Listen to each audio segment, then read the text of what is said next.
Alright, got a 2022 Kia K5 remote here. I'm going to show you how to open it up to replace the battery.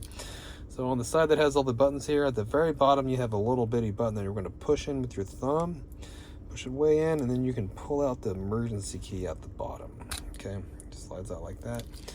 Now what we're going to do is we're going to split the remote open. I'm going to use the emergency key to do that.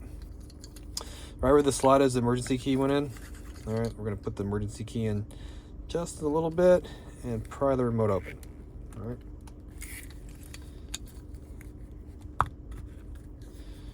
See how I did that? It just cracked it open like that. Okay. And once you have it off, you can take it apart. Now the back cover is what holds the battery. And you can pry it out with the key like that. I'll show you what size the battery is.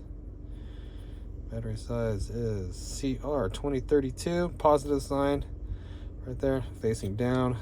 Goes back into the back half. Stick it together like this.